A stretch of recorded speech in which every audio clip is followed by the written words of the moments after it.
Welcome back to Sierra Shah in Thailand for the second round of the FIM MXGP World Motocross Championship Series, where Antonio Cairoli will be looking to consolidate that lead at the top of the championship standings after a victory in Moto number 1. Gauthier Paulin, though, is just 4 points behind the 7-time world champion, with Max Nagel in third, with Van Horebeek and Frossard rounding out the top 5. But we are at the MXGP of Thailand once again. Temperatures seemingly a lot hotter than the 32 degrees displayed on screen there.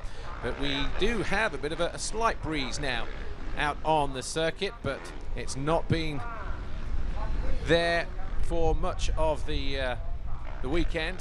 It's been very, very still, hot, humid, sticky, and this 1,550 meter long circuit with its uphill heavy start into that wide sweeping left-hand turn has had was thrown up a few surprises during the course of the weekend. There's going to be no Tommy Searle in the MXGP race 2. The Brit was laying in fifth position, but he crashed out of that fifth place on lap 8, and it's a suspected broken wrist for Tommy Searle on the CLS Monster Energy Kawasaki. So no Tommy Searle. He's obviously gone away to the hospital to be checked out. He had that big crash over the big triple. Apparently he came up short, and from there, from that high up, well, there's no telling what the damage will be, but obviously from Tommy's perspective, it was an injury that can't be avoided. But it was Sean Simpson who grabbed the Fox Whole Shot Award on his HM Plant KTM UK machine on the number 24, storming to the front of the field. Behind him, Tony Cairoli on the 222 orange KTM, the 25, the yellow Suzuki of Lamont de Salle, and the 89 blue Yamaha of Jeremy Van Horebeek. But by the end of the lap, Cairoli was through on de Salle into second, and then went after Sean Simpson for the lead. Simpson didn't make it easy for the 7-time world champion, though, and behind them, Tommy Searle there, 100, got himself into that 4th position, and he was being pushed all the way with Van Horebeek and Gauthier Paulin giving him a good chase as well. Kevin Strybos was never too far away, nor too was Joe Roulant in the beginning. But the lead changed at the start of lap 2 as Cairoli went through on Sean Simpson to take the lead, and then it wasn't long before de Salle also found a way through into second. And the two main title rivals were battling hard and fast at the head of the field. Gauthier Paulin, though, was there just behind the blue Yamaha, the number 89 of Jeremy Van Horebeek, the number 21 Gauthier Paulin in 4th, 5th position, and just hovering and looking like he would find his way to the 3rd step of the podium. But it was Cairoli and de Salle. Jeremy Van Horebeek, though, was the one that was making all the moves. Gauthier Paulin, 21 here on the Monster Energy Kawasaki, was stuck behind Sean Simpson for a number of laps. Simpson was hanging on to that 4th place, but in the end, with Paulin getting a little bit impatient, you can see he was trying to square him up. Simpson was making it very difficult for him, and then the pass came here. Simpson bounced, he made a mistake, he ran wide. Paulin ran it up the inside, neither rider backed off. Boom, collision of wheels, sent Simpson sprawling to the deck. He picked himself up and would eventually remount and get back into 7th position. So just a couple of positions lost for the likeable Scot, who won the last Grand Prix of the year, of course, in 2013. Jeremy Van Horebeek, he was in 3rd, though, for much of the race, as Sean Simpson, well, just battled just to get on terms with everybody else. Max Nagel was closing in, though, on the number 12 HRC Honda, the 2nd rider in shot, and eventually the pass came. Max Nagel's first visit here. He wasn't here due to illness last year in 2013 on its inaugural visit to the circuit.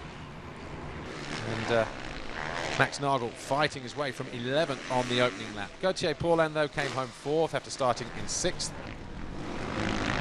Tony Cairoli was always in control. Lamont de Salle had to settle for 2nd position, and he was always losing time to Antonio Cairoli in the second half of the race, the gap around about 14 seconds in the end. But the Red Bull KTM Factory rider, his ankle injury that he picked up about 3-4 weeks ago at an Italian championship, just starting to show signs of recovery. He was able to run for the first time this week, and he went on to win race 1 here from de Salle. Jeremy Van Horebeek was 3rd. Well, back live with the action here at Sierra Shah. And as we said, Tommy Searle will not be making the line. And Adam Wheeler on track off-road joins me again. I'm not sure where you watched the first of the MXGP races, but of course Tommy Searle had that big crash on the big triple in the middle of the circuit. Was it an impact landing? Was he just short? So we're hearing that it's a broken wrist from Tommy Searle. Yeah, I was watching from the infield there, Paul, and I didn't see the cause of the crash. I mean, I've heard it's from the motor bogging, or maybe just from a kick. Joining me on the MXGP start line, Red Bull Ice One Husqvarna Factory Racing team manager Antti Pirinen. Antti, obviously we're missing Tyler this weekend. Can you give us the update on him? Yeah, actually he was trying with the broken finger to race in Qatar, but it was too painful, so he went back to Belgium and get the finger operated, and I think more or less 3 weeks he's out, and then fully fit and back in the action. Good stuff. And this weekend you've got Pascal riding for you. Yeah. How's he getting on? Yeah, he is doing his best, you know. He's really unexperienced, you know, his first ever race in the MXGP class, so considering the circumstances, he's doing a brilliant job. Thanks, Antti. Yeah, no. Right, we're moments away from the main and the final race of the day. Yeah, Adam Wheeler, just going back to Tommy Searle, you heard just from the paddock, I guess? Yeah, just quickly, the cause of the crash, not quite known yet. Nobody's had a word with Tommy, but you know, I mean, it was a big off. Kevin Strybos was just behind him and said, you know, he was lucky to get away of what is a fractured wrist. But, you know, I saw Tommy being taken away and he wanted some water. He didn't look in bad shape, so, you know, he wasn't holding his arm like it was a compound fracture or something like that. He wasn't, you know, terribly serious. So I hope it's not serious. And, you know, with a broken wrist, if it's a clean break or whatever, he can hopefully be back. You know, we've got 3 weeks before the Grand Prix of Brazil. But by all accounts, super lucky. Just one of the victims of that big double there. And, wow, it was a big old smash. Well, we saw the state of the bike in images after the first race, but Tony Cairoli, though, you just saw the start list of the riders. He was victorious in the qualifying race, so goes to the line first, and that's him right the way over down there, right-hand side as we look at it, left as he goes up the start straight, the Red Bull KTM factory rider. So Cairoli, Clement de Sal alongside him, who was second, Jeremy Van Horebeek. Now, they're all pretty much going to start one next to the other in terms of the positions that they finished, filling up the gates from the inside. So Cairoli, de Sal, Van Horebeek, Sean Simpson, who had a good qualifying in a great first race today. No Tommy Searle, so Stephen Frossard will be looking for a better start. He came from 23rd on the first official lap to get back to 12th on the Monster Energy Kawasaki. Can you shed a little bit of light on Stephen Frossard's progress? Was it just a bad start or a crash on the first lap? It was a crash on the first lap, so Stephen, you know, had basically a whole moto full of work. But, you know, going back to what you said earlier, Paul, one of the things to look out for in this race, number 24, Sean Simpson, taking a fantastic whole shot in the first moto. He had a bit of a clash with that man there, number 21, Gautier Paulin, so it'll be interesting to see if those two have got any afters in this second moto, you know, what's going to happen there. And also Clement de Sal, of course, number 25, is he going to be able to, you know, take his first podium of the season? He did it here last year, and he has set a pretty mean pace in the first moto. So that Suzuki rider, that factory Suzuki, they've been on the podium in MX2. Let's see if they can do the double here in MXGP. Tanel Leok there on the factory TM onto the left, 777 factory Honda of Evgeny Bobyshev, still riding with a damaged right ankle pull. It's actually his leg. I think he's going to need an operation after this race. So Evgeny Bobyshev will be fighting a fitness race to be ready for round 3, and Cairoli on the inside gate for pole position. It's a long old start into that first corner, but you know, that 350 has proven time and time again that it's got the speed to take the whole shot, and Cairoli didn't manage it in the first moto, but just tracked Sean Simpson for the initial phases and then went through. So keep an eye on the 24. Let's see if he can do it again. One KTM, 222 on the other one, and of course the Suzukis, can they manage another one? 15 seconds to go.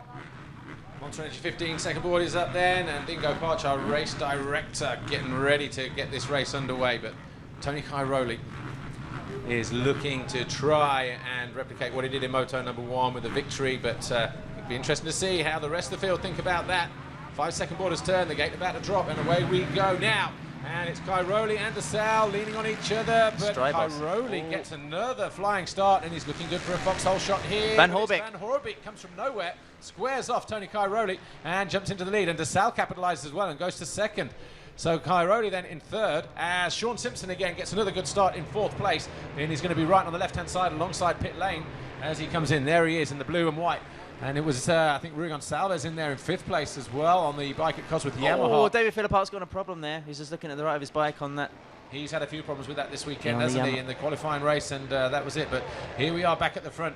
Van Horebeek leading the way. De Salle looking for a way through early. There's Cairoli third. Sean Simpson, Strybos, the 777, the HRC Honda of Evgeny Bobrishev, and Gauthier Paulin, I think, or maybe Frossard. I think maybe both of those guys in there. Yeah, Paulin on the outside pole. Keep an eye on number 21. Yep. Suzuki hits the front, but keep an eye on 21 because he had some really inventive lines in the first moto. Just going up the inside there. That's where he hit Sean Simpson in the first moto, but makes a clean move this time. Goes past Kevin Strybos on the other factory Suzuki. And they're all bunching up just as they come up to the rollers up the hill here. And De Sau's got a little bit of a spurt on him. He's got some bike lengths there. Ooh, bouncing his way on the top of the step up there. Gauthier Paulin on the number 21, just ahead of the yellow Suzuki. Coming down on the left-hand side or right-hand side as we look at it. But who's that charging down? Frossard. And almost into the back of the Suzuki of Kevin Strybos. So it's frantic action on the first lap. And from the qualifying race yesterday, Adam Wheeler on trackoffroad.com, it's a case of these guys know they've got to make these moves early while everyone's bunched up. Otherwise, they can spend a lot of laps like they did in Moto number 1, which was an 18-lap affair, 30 minutes plus 2, trying to find the way through. And then when you do, the opposition have already gone. You got too far away. Yeah, Clement de Sau especially knows that Cairoli's going to be coming at some point, so he's going to try and make a break as fast as he can. Jeremy Van Horebeek has been setting a steady pace throughout the weekend. I think he was third all by himself yesterday, and he was third all by himself in the first moto. So Cairoli needs to perhaps get past the Belgian, who's not so easy to overtake, because Paulin's already hunting him down as well. So this is how it is at the end of the first lap then. Clement de Sau, Jeremy Van Horebeek, Tony Cairoli, Gauthier Paulin, Kevin Strybos is in 5th as Cairoli looking to find a way past our second place rider on the blue Yamaha, Jeremy Van Horebeek. Stephen Frossard is in 6th position as Van Horebeek getting over the double. Cairoli opting not to this time around. Simpson is in 7th, Bobrishev 8th, Waters is 9th, Guarnieri 10th as we look at a start replay. And Tony Cairoli got a good jump over on the far side.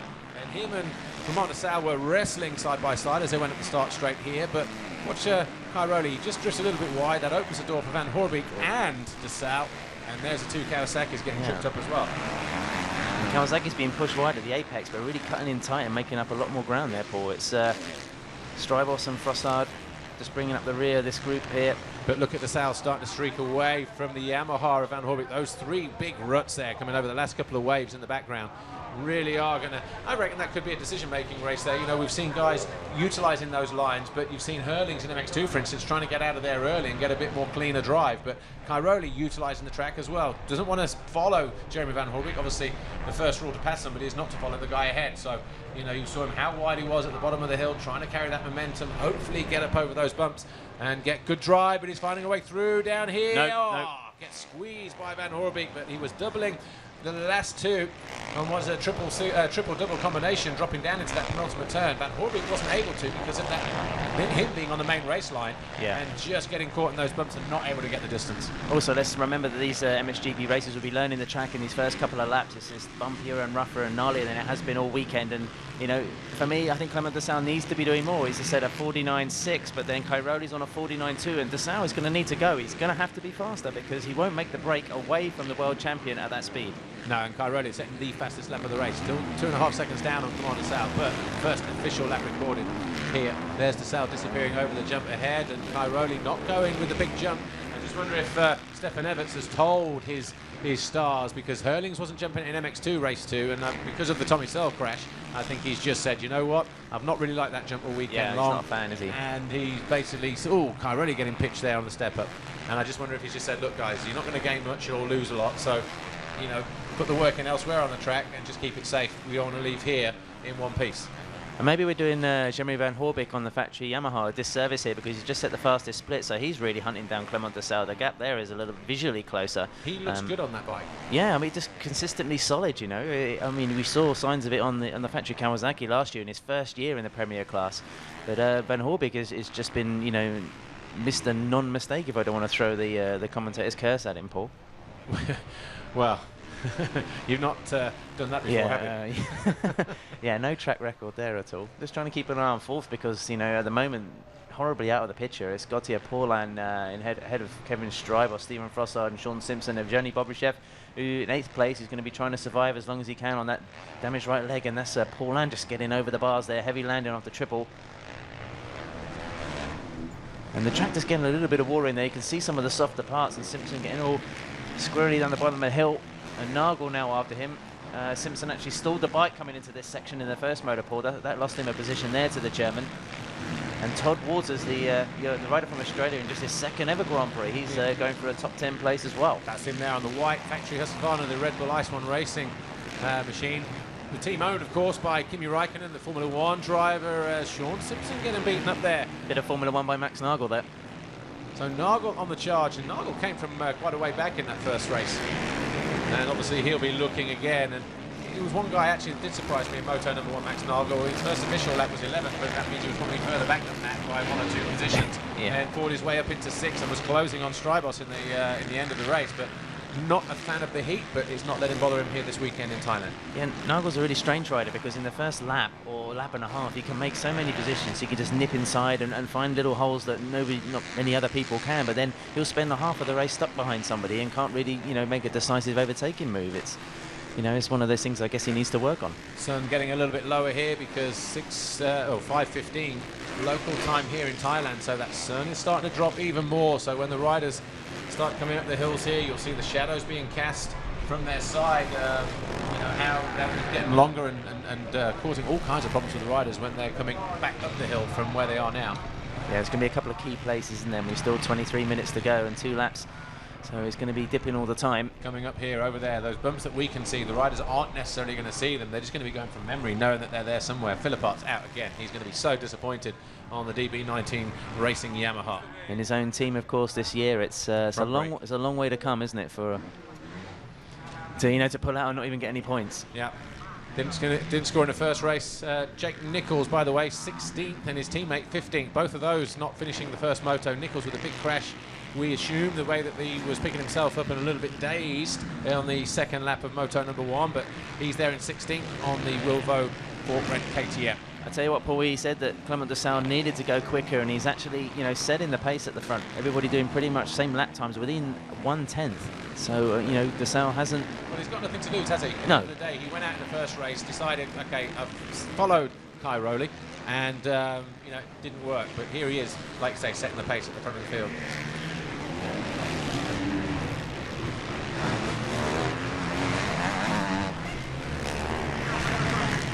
22 minutes to go, plus 2, Adam Wheeler. Commander Sal in moto number 1 sat back from Cairoli and eventually maybe let him go with it, just thinking I can conserve some energy here because Cairoli could probably make a bad start in the second race, and if he does and I make a good start, then it's for Cairoli to chase him down, and obviously that's what's happening at the moment, because if it were to stay like this, de Sal would win the overall Grand Prix. Cairoli would need to pass Van Horebeek here on the blue factory Yamaha and Commander Sal to secure overall victory, so he's having to work a lot harder than Commander Sal at the moment. Yeah, definitely, Paul. And also, we saw that the riders need to suss out this track, and look, Cairoli's taking a wider line there. Is that going to work for him? He's getting more momentum up there. On the way up as well.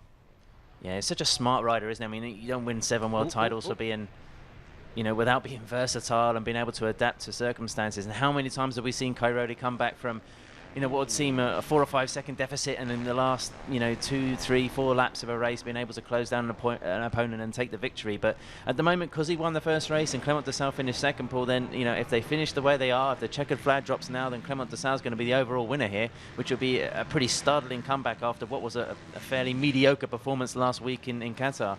Yeah, you got the sheet there, 7 overall. What was his finishes? A 9 and a 6, Yeah. I mean, there were some mistakes, a couple of crashes. It really wasn't, the Clement de Sal we're familiar with. Took a podium here last year, and, set for another podium here. These first 3 are going to be the first 3 on the podium. In the background, that's Gautier Paulin on the Monster Energy Kawasaki. Red Bull KTM. Lap. Yeah, that was a good lap for Van Horebeek, actually, because he's broken the stranglehold of Tony Cairoli, and he's now decided, right, I'm going to throw caution to the wind. I'm going to start getting over it. I need to go with these guys, and doesn't want to lose a bike length or 2 to have to try and work somewhere else just to pull it back. And look, already he's all over the back of the Yamaha Jeremy Van Horebeek. So battle for second position then is Van Horebeek and Cairoli. Oh, the 183 of Stephen Frossard, he's in 6th place at the moment on the Monster Energy Kawasaki. He's got Strybos ahead of him, and behind him, pushing him hard, is the number 12 of Max Nagel, who's just found a way past his teammate Evgeny Bobryshev. So Nagel now into 7th place as we start lap 5. And the bike kicking all around there, so it's typical Stephen Frossard, isn't it, really? He just likes the thing to be moving around, really likes to manhandle and feel like he's kind of, in control of that motorbike. And Evgeny Bobryshev is, he'll be just looking to get through this. Is going to be a long 20 minutes for him with that, you know, damaged right leg. Yeah, 11th in Moto #1. He was up and down like a yo-yo, wasn't he? Started in 10th and was in and around 8th, 9th, 10th, 11th. Eventually came home in 11th place with that problematic right ankle that he picked up. And it's a shame for Bobryshev, actually, because if he started a season 100% healthy, he could be a different rider. And he's given away too many points early on in the championship, just like he did last year and just like he is now. Yeah, but never mind points. It's just the whole momentum. It's the confidence and everything. You know, it takes him. He loses when he has an injury. He loses half a season. At the end of last year, I think he had 3 podiums in a row when he was finally fully fit and firing. But, you know, just keep an eye on him. And, you know, you might see it in a couple of the right-hand turns. He's hesitant to put his foot down. Doesn't really want to commit. You know, throw that bike in. And, you know, it's just a natural consequence of riding hurt, I suppose. Yeah, but not good in the heat either. We know how he suffered last year, and we saw him suffering at the end of the race when the camera picked him up as he was beckoning his girlfriend to sort of drown him in water before he gave her a lift back to the paddock. But, you know, he's just... I think this is kind of good for him that his teammate Max Nagel is ahead of him, because that might just drag him along a little bit as opposed to it just being a Kawasaki or a KTM or a Suzuki from the guys ahead of him. Yeah.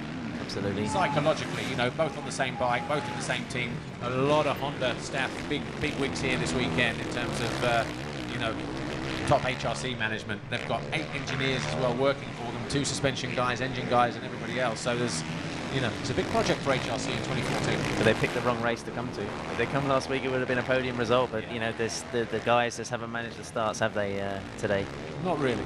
Not been in podium contention. Well, 18 minutes to go. DeSalle, Van Horebeek, Cairoli, 3.2 seconds apart at the halfway round this lap 6, with Gauthier Paulin just there in that left-hander, and then the number 12. Sorry, Paulin is in 4th place, and Strybos 5th, Frossard 6th, and then Max Nagel just here, just behind. So they need to switch up their clothing, I think, the Monster Energy boys. They all look too similar. Same with the Hondas, you know. I mean, I think they look a little bit more dynamic in the Fox stuff, you know, this year compared to what they're using before. But, you know, I mean, Nagel's made nothing of this gap to Frossard, has he? It's got to be a matter of time before he takes that 6th position. Frossard. And a mistake like that from Frossard. I'm surprised with Frossard, actually, because he didn't pick up any injuries last week, did he? And he's just not seemed his normal aggressive self. Just wondering if he's just either not... Did he race here last year? I don't think he did he? Second, yeah, he did. Yeah, I think he raced here. But it was brief, though, wasn't it? Yeah, it wasn't... Because he was riding injured. Yeah. And then he hurt his knee, broke his foot. It was just a catalogue of things for him last year.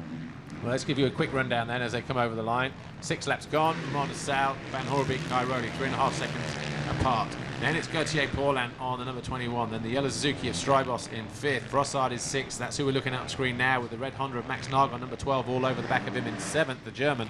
Evgeny Bobryshev, the Russian, is in 8th place, as Nagel looking desperate now to find a way past the Frenchman, Stephen Frossard. Just here. Todd Waters on the Red Bull Ice One Racing Husqvarna is in 9th place. Guarnieri on the Ritchie TM is in 10th. As we go back to the battle for 2nd position between the factory Yamaha of Jeremy Van Horebeek of Belgium, number 89, and Cairoli makes a move up the inside. I was going to say makes light work of the Belgian, but they're side by side. Cairoli, though, has the line going into the bottom turn and makes the pass stick, and that's all she wrote. And Cairoli now, with 16 plus 2 to go, is going after the 25 Rockstar Energy Suzuki of Clement de Sal. So the Sicilian splitting the Belgians on lap 7 here. It looked like Cairoli just did the double there, you know, and took a little bit more, took a couple of meters to be able to turn in, you know, in front of Jeremy Van Horebeek. So I wouldn't have thought he would have allowed that move to go by so easily. But, you know, maybe just got extra momentum going down that little hill before the right-hand turn. So and de Sal's still in distance, you know, Paul. I mean, Cairoli's kind of bided his time. Well, bided his time. I don't know, maybe struggled to pass Van Horebeek. But, you know, now he'll be assessing Clement de Sal and working out which lines are better for him and which lines, you know, leave space for him. Well, Van Horebeek was 2.6 seconds down last time around, and Cairoli was 3.5 seconds down. Obviously, Clement de Sal comes over the line now, and the gap is 2.6. So Cairoli making not hesitating to go after Clement de Sal in this battle for thee, because let's not forget, Adam Wheeler, that this is now a battle for the overall podium. Cairoli was the winner in Moto number 1, de Sal was 2nd. There's a role reversal in that, and obviously a tie of the points. And that will go down to Clement de Sal if he stays where he is. So a lot on the line here, not just bragging rights, but at the same time picking up an overall Grand Prix early on in the series for Clement de Sal, who, let's face it, did not have a great winter season with shoulder surgery, not too much time on the bike. He, you know, wasn't on fire last week, and this would be so good for him and for Suzuki leaving here with an overall potential victory. And Cairoli just carrying around some of those Neox goggle Teros stuck on his glove.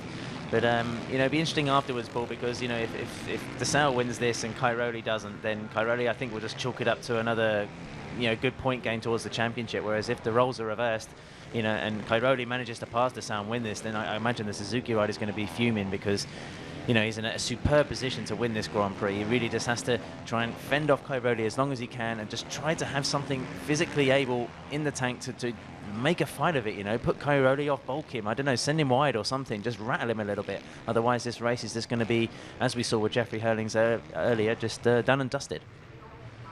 Rockstar Energy Suzuki boys looking on nervously, waiting for their boys to come over the line, but Roy Matheson there, the data logging on the left-hand side, and of course the mechanics in there for Strybos and for DeSalle, as we look at one of the local riders, number 73, Cheyenne Rompan, just picking his way around, obviously outside of the points at the moment, although there is a point score in there. He scored a point in the first race, the number 46 of Arnon Theplib.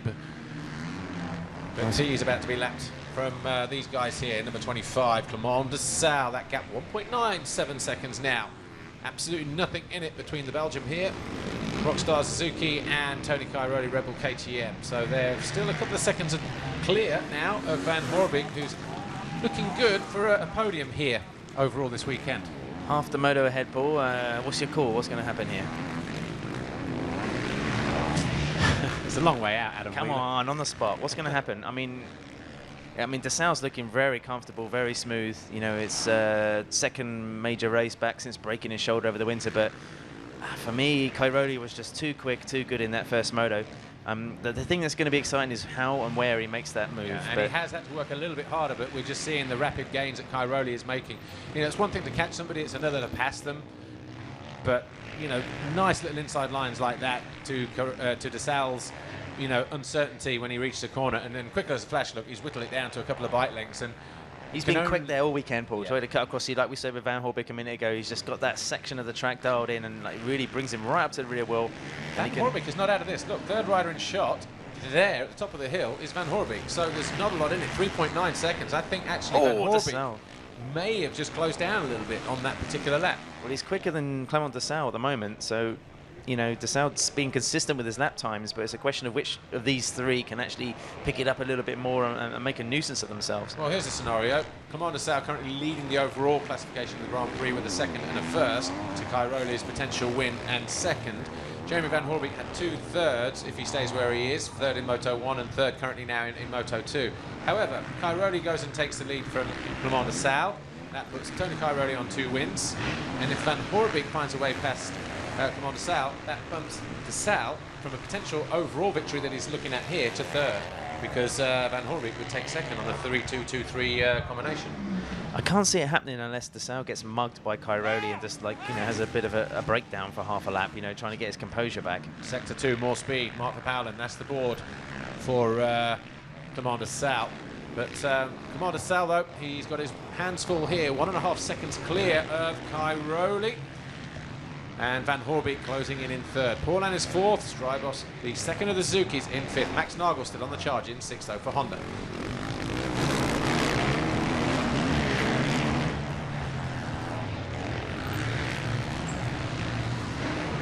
So just under 11 minutes to go, Adam Wheeler. Tony Cairoli, not as close as he was a lap ago on this part of the racetrack, but as you said, you know, it's one of the circuits, one of the areas on the racetrack where he is quick. I bet he does something there, you know, maybe you leave it to the second to last lap, on ultimate lap, 3 laps to go or something. I bet he just tries to get alongside and make some sort of move there. Can't leave it too late though, can he? Because the sun is starting, you can see now the sun is over the horizon there. If it swings around a little bit more, that might just ruin his visibility going into the corner, coming out, and what he's seeing going up the hill in terms of ruts. He's got a problem. He's got a problem with his goggles there. Just saw him shaking his head, and now he just took his clutch hand off to wipe his vision or something. I mean, not having those tear-offs, I think it's maybe causing a bit of a problem. I just wonder whether he's pulled a whole stack, because these guys ride with laminate tear-offs. Might be 20 tear-offs tucked in on the lens there, and if he's pulled one and they've all come off, we've seen it just flapping on the left-hand side, as you said a moment ago, Adam Wheeler, but if he's pulled all 20 off, or 15 or 10 or however many he's got, then yeah, visibility wise that's just going to smudge the goggles. The dirt is going to hit and bounce off, but it's going to leave little smudge marks and that kind of thing. So Tony Cairoli then may be suffering visibility problems, and there's no there's no bad karma in calling the goggle sponsor because it's his own brand.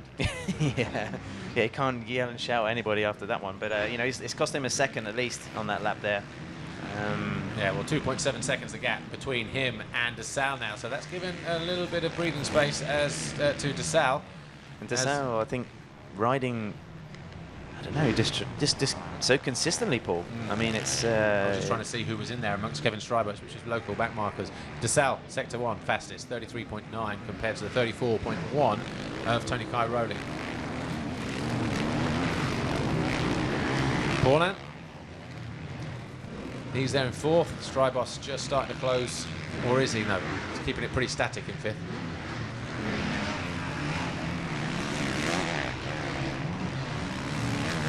So 8:51 on the clock, plus those all-important 2 laps. The sun's starting to fade here and drop behind the hills. Might be causing visibility problems for the riders in the closing stages of this race. Paul Malin here with Adam Wheeler on trackoffroad.com. The second MXGP race, round 2 of the FIM MXGP World Championship Series.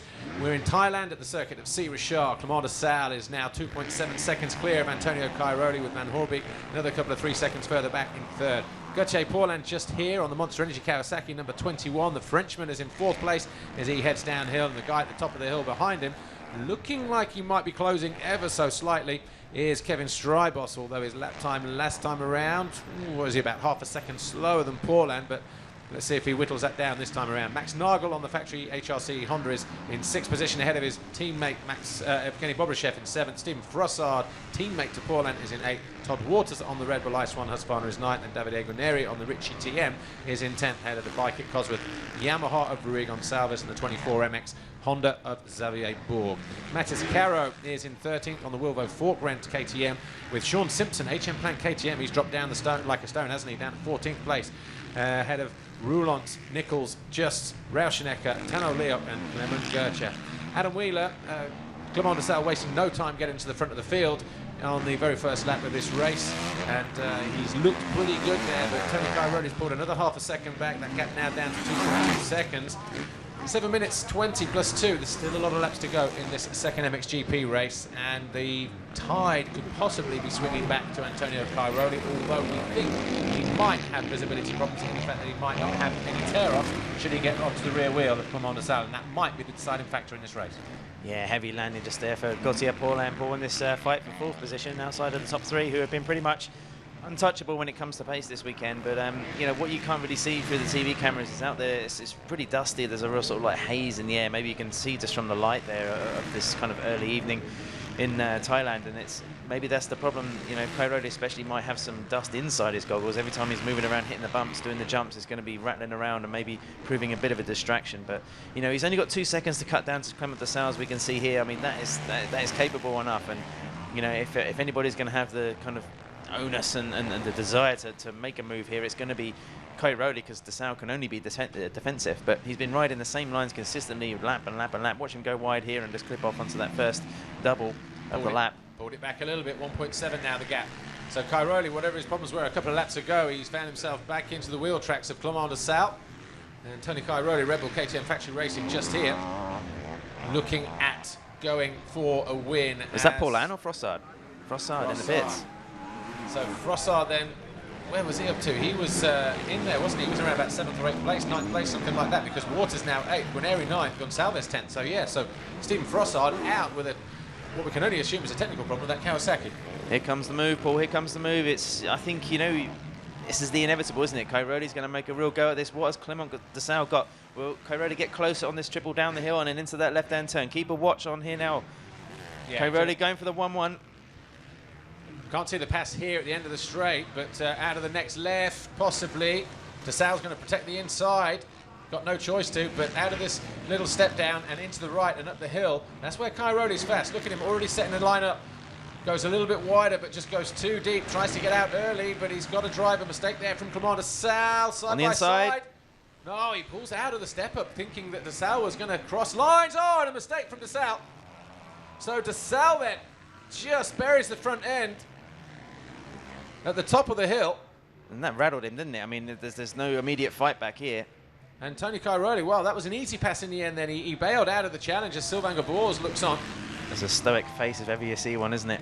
So close to, I mean, less than 5 minutes away from a Grand Prix victory and a moto victory.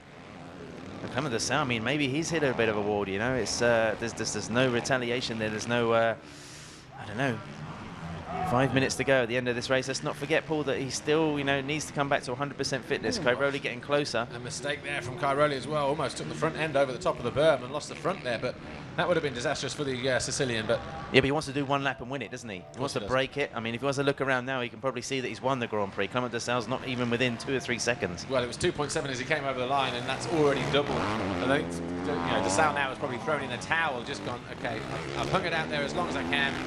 You're just too good for me. I've made a mistake. You passed me, and got nothing left. You know, there's another factor. I just had a quick walk around the paddock after the MX2 race, and a lot of people suffering bike problems, you know, bubbling fuel, you know, all the kind of little symptoms you get on the machinery when it's, you know, running in hot conditions like this. And perhaps we saw Stephen Frossard pull out with some sort of technical problem, it seems.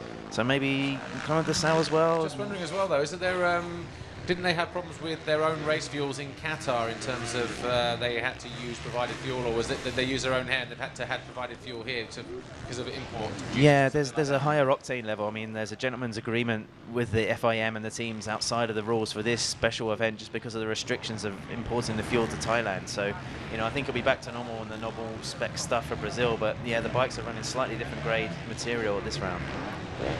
And that's probably part of the problem, isn't it? And you know, it could be. You know, I mean, they the ride all Saux's, winter long.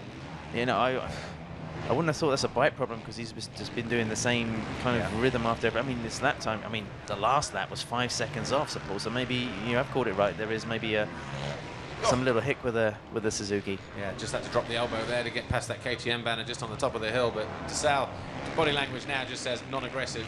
And just want us to come away from here with 2 seconds. That's going to be solid points, better than last week. He's going to climb in the championship standings. Where was he? 7th last weekend. Put him up to 3rd, I think. Maybe 3rd in the standings. So he'll just be up to 5th. But it's only going to be a couple of points. He could have done with those points though, because look, Nagel will end up on 73, Van Horebeek 72, de Saux will be on 71. So he would have actually been 3rd on 74 points. So Tony Cairoli, though, going to be on 92 points ahead of Gauthier Paulin on 81. And Gauthier Paulin in the race itself had a quiet Grand Prix. Even though he's there in 4th position, we're still waiting for him to come over the line. Van Horebeek 17 seconds down on our race leader, Antonio Cairoli. De Saux now 8.3. So in the space of a lap and a bit, Cairoli has gone from being a couple seconds behind to 8.3 seconds clear. Yeah, let's have a look at this. This is, you know, another Grand Prix win for Tony Cairoli. I'm not sure what number he's at now, but you know, 63. Goodness, right. And then you have Clement de Saux with his first podium result of the year, and Jeremy Van Horebeek with his very first podium in the Premier class in his 2nd season, and I think the first podium for Yamaha. For the factory team, that is, because Sean Simpson won the last round in Lirov, of course. I think it's 2011, perhaps. And this will be the first win for Tony Cairoli in 5 attempts. Because his last victory came in Germany at the Lausitz Ring. He was 5th in the Czech Republic, 2nd in Belgium, 7th in GB, where he claimed the title last year, and 3rd in the Netherlands when Sean Simpson won. Obviously, he lost out a week ago to Gauthier Paulin. Yeah. So, 5 GPs without a win, 6th attempt. I think he was in championship mode at that phase of the last season. But, yeah, 5 races is a pretty long dry spell for him, isn't it? Yeah. Tano Leok on the TM, where's he? He's had a recent knee operation, so he's struggling for fitness. He's down in 18th place, a couple of points, but then... And that's a shame, because that TM looks like a good bike in the right hands, and I'm not saying that Tano Leok isn't in the right hands, but, you know, we look at Davide Guarneri in 9th position. He rocketed out of the start, didn't he, a week ago in the qualifying race in Qatar, and was up there looking good in 2nd, 3rd position before he made a mistake and fell. But, you know, that bike is not slow. It's all new chassis, filled to where the fuel tank used to be. The gas tank is under the seat. And obviously it's a full prototype bike that we can get away with running in Europe. And the Yamaha as well prototyped some special parts on that machine, Paul. So, but Van Horebeek, electric start for one. Yeah, I mean, he's been impressive. 2 top 5s in Qatar, 2 top 3s here. So he's on the right line, isn't he? I mean, at this rate, then in Brazil, he's going to be going for that top spot.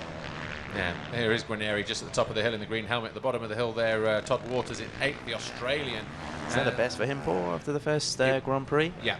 Yeah, 14 and 11 in Losail, so 8th, again, another rider making progress. 10th in Moto number 1 today, and an 8th, so that's going to be a good result for the Australian Todd Waters, who was 2nd last year in the Outdoor Championship, had that big crash a week ago, of course, in the qualifying race in Qatar, but picked himself up a little bit, battered and bruised. The warm weather's done him a world of good, though. He's been able to sort of use the heat here just to relax their muscles a little bit more, so he's not been in the cold in Belgium, where he currently resides now in Europe.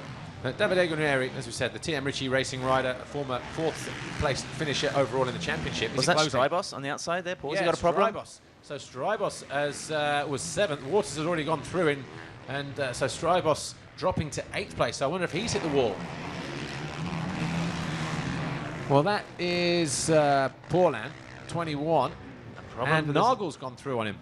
So Nagel has gone to 4th. No, he's up to 5th there. Paulin just ahead, I think. There's Paulin. Is that Paulin there? Yeah, that's Paulin. And Nagel is in this corner here. Just there. Yeah. So a bad lap for Gauthier Paulin, a 158.7 compared to the 155 of Max Nagel. And Nagel pushing on here, and this is... Okay, he's not going to be on the podium, but it's a very successful Grand Prix for him in terms of his weakness to heat. Yeah, well, this is round 2, Paul. This is not going to be a fitness thing, you know. I wonder if some of those bikes are really ailing out there. Frostside already out of course on the other factory Kawasaki, and Paulin just like dropping off the pace with 2 laps to go. I mean, he's going to be... I imagine he's going to be frustrated and pretty angry about that. I mean, how many points has he given up? Wow. We'll soon see, won't we? Because he came here 3 or 4 points clear of Antonio Cairoli at the start of the weekend. Max Nagel, though, what do they say about championships? Got to be in them to win them, haven't you? So good recovery. Consistency. Yeah, good recovery. Oh, 2 to go. Commander Sal, Rockstar Energy Suzuki. 15 seconds down on Antonio Cairoli coming into shot now.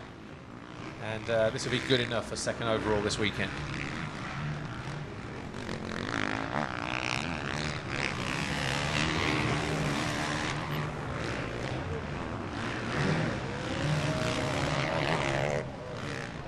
Bottom of the hill, Antonio Cairoli. 2nd rider in shot, just here, 2:22, with just over a lap to go. The sun disappearing now behind the hill, so obviously the visibility problems that they would have had a moment ago, or for much of the race, Adam Wheeler. Obviously now they can see the holes, they can see exactly what they're hitting when they're coming back in this direction, up and over the hill. But Cairoli, with 15 seconds in hand, knows he's pretty much got this one wrapped up. And well, it's just a throw away. Can't see him doing that, can you? No, not with the experience that he's got. You know, that gap, he's just riding smart. This 1 lap to go, he's got 15 seconds, Paul. I mean, he can probably just knack his way around and still win this one. He's been in control from the word go, hasn't he? Yeah, well, he has... Pole position yesterday. Just come over the line now in the background. I think, yeah, 17 laps complete as we look at Clement Gertje on the JTEC Honda.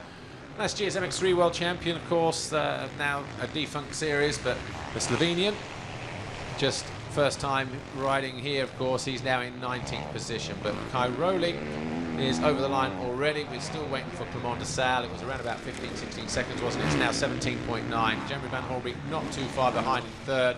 Nagel up to 4th, we know that.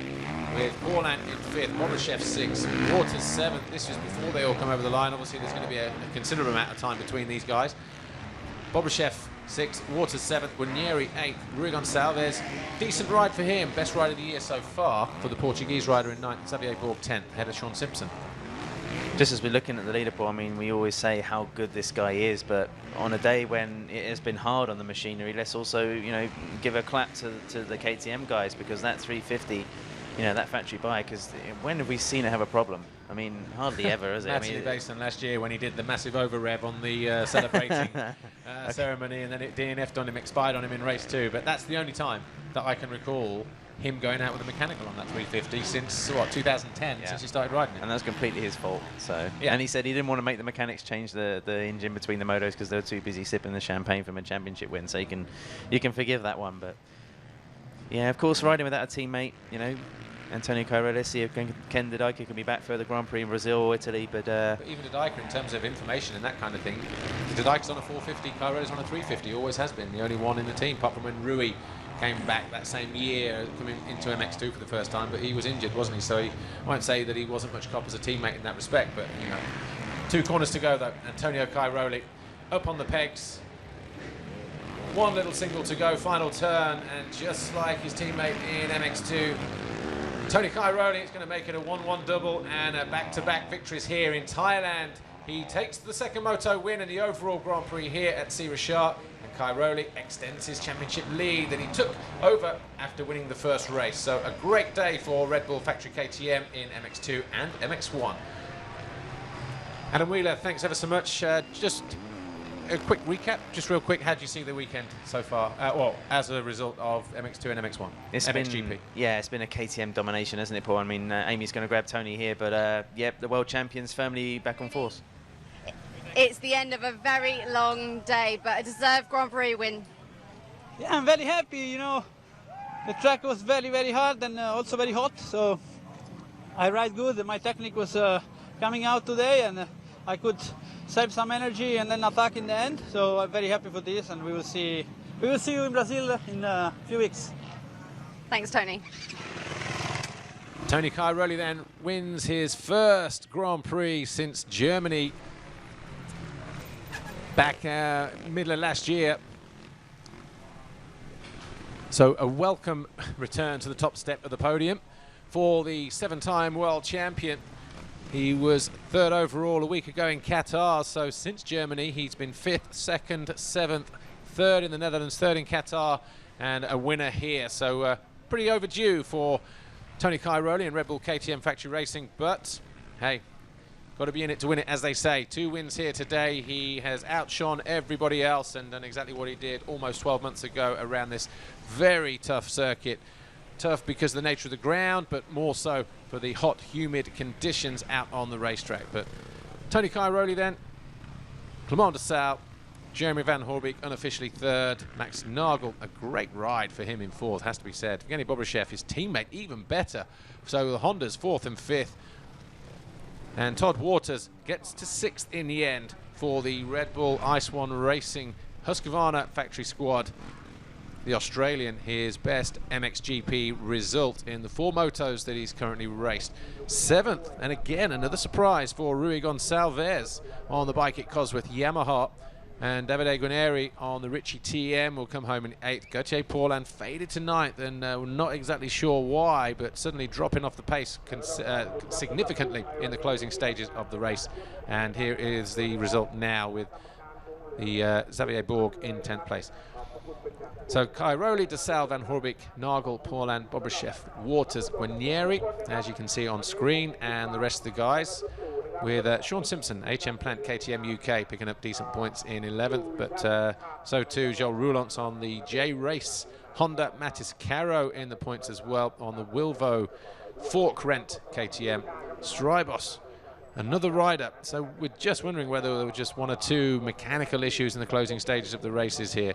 Jake Nichols, good points on the board for him in 15th after a big crash in moto number 1 and already riding here with a back injury. Cairoli then the overall winner, de Sal 2nd, and Jeremy Van Horebeek takes his first podium for Yamaha in 3rd, Nagel just missing out in 4th.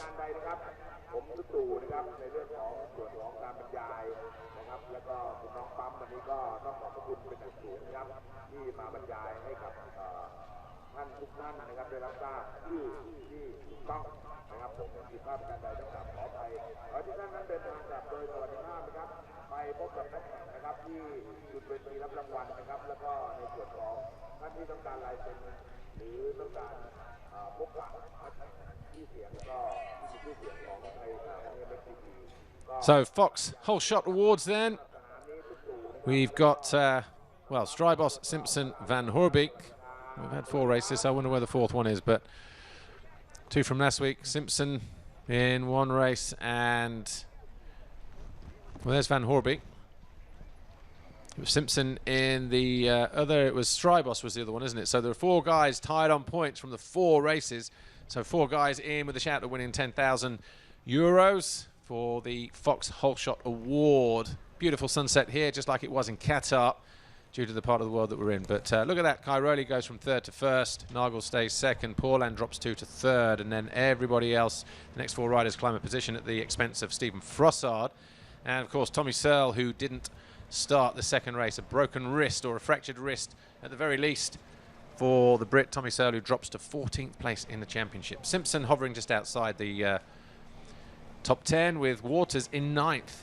Jake Nichols losing a bunch of positions as well, as to David Philipparts. But Pascal Rauschnecker debuting for the Red Bull Ice One Husqvarna team in replacement for Tyler Rattray. Getting good points on the board this weekend for them. Fans making their way away from the circuit. Some of them will stay and watch the podium ceremony just behind the start line area, but here's the manufacturer's classification. KTM building up a nice margin over Honda. Kawasaki third, a point behind, then Suzuki, Yamaha, Husqvarna and TM in seventh.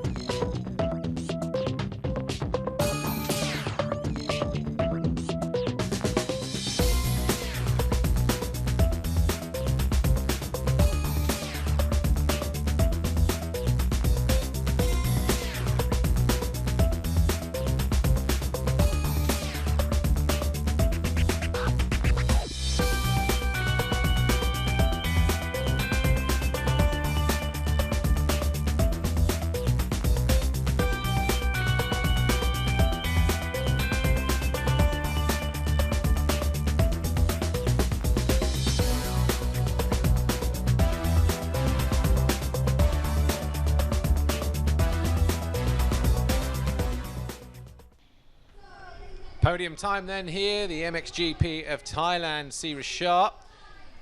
Third overall, Yamaha Factory Racing in his first podium in the MXGP category. Jeremy Van Horebeek, he was fourth last year in Italy, but this weekend he goes one better. And the best his first podium in MXGP is first for Yamaha, his new team as well, so congratulations to him. Second overall, Commander Sal, Rockstar Energy Suzuki, and of course Antonio Cairoli, Red Bull Factory KTM. The winning team, of course, of this MXGP of Thailand. Overall win Claudio here with a double moto score, 50 points on the board to the 2 seconds of Commander Sal and the 2 thirds of Jeremy Van Horebeek. The president of Claudio De Carli, team manager, Red Bull KTM Factory Racing MX1. Stage left for him. He'll get ready to take over the manufacturer's winning trophy.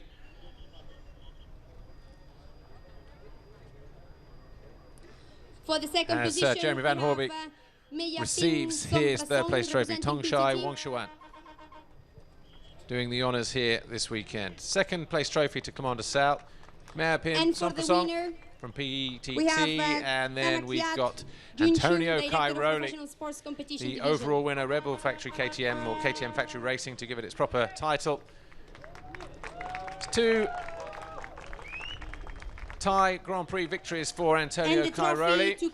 And with this one, though, he takes over the lead of the championship, just like he did last year. Commander Sal had the red plate coming into the Grand Prix here last year. It was Gautier Paulin this weekend, but Tony Cairoli will leave to Thailand once again with a red plate. And of course, Dr. Wolfgang Schrepp, FIM Takaharu Suj hands Claudio De Carli the manufacturer's trophy, and Dr. Wolfgang Schrepp, the FIM CMS director, hands a red plate yet again to Antonio Cairoli, and more importantly for him, his first race win, Grand Prix win in 5 attempts, and his 64th career Grand Prix victory. And in honor of Antonio Cairoli, so Tony Cairoli then right winning for Sicily in Italy, anthem. The Italian national anthem for our winner.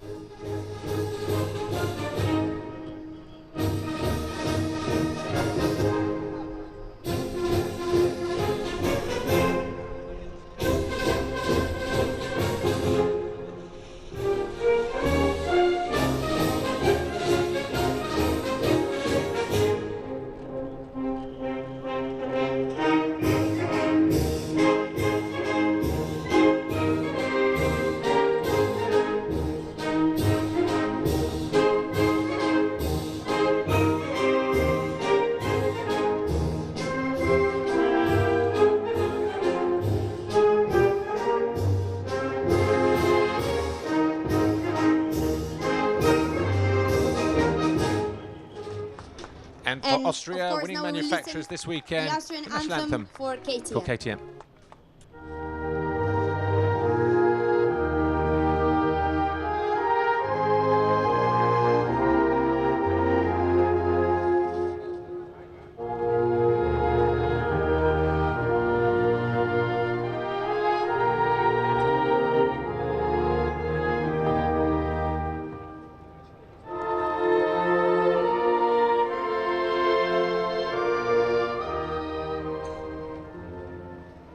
that was all. That was the MXGP of Thailand, but of course before so Antonio leaving, we have the Cairoli then, Red Bull champagne KTM ceremony. Factory Racing wins back-to-back Grand Prix here by winning the MXGP of Thailand at Sea Richard for the second consecutive year. He edges out Clement de Sal on the Rockstar Energy Suzuki machine and Jeremy Van Horebeek, Yamaha Factory Racing, the guy on the right.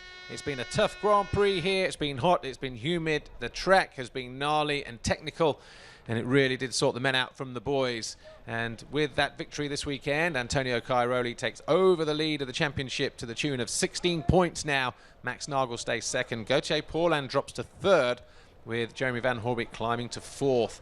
De Sal is up to fifth from seventh, and then it's Bobryshev and Strybos. Frossard is eighth, Todd Waters ninth in the championship now, and Joel Roulant's 10th. Well, in a moment we will be grabbing a quick word with our first, second and third place finishers overall this weekend, which will of course be Antonio Cairoli, Clement de Sal and Jeremy Van Horebeek, to hear their views on the MXGP of Thailand here at Sea Richard. Of course, the mechanics have got a lot of work to do in the night, preparing the bikes to be packed, to be reshipped either back to Europe or directly to Brazil, although I'm thinking it's more the former than anything else.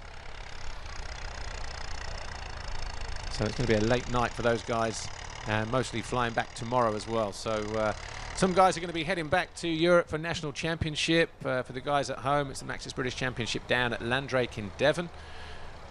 And I'm sure the National Championships get underway in Holland and Belgium as well in the next few weeks. The Italian National Championship already done and dusted.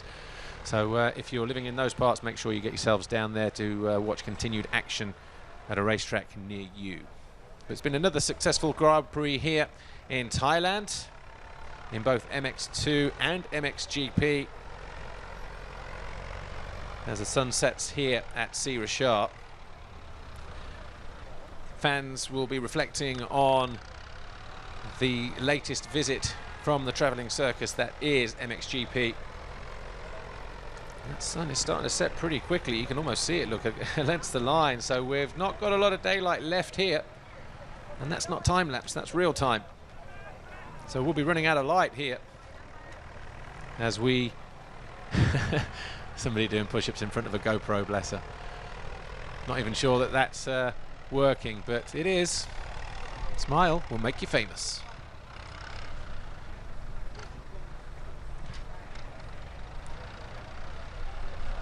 So any moment now then, we hope to get our interviews with our winners. We're only on air for a couple more minutes at most, so hopefully we can grab a quick word with all of them.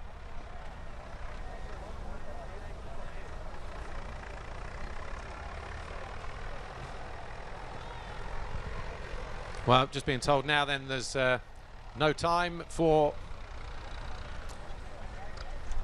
our interviews with our winners. So all that's left for me to say then is, well, thanks for joining us here at Sea Richard, the second round of the FIM MX2 and MX Grand Prix Motocross World Championship Series. Tony Cairoli leaves here 16 points at the head of the championship table now, having started here in third, and extends his lead over the rest of the field.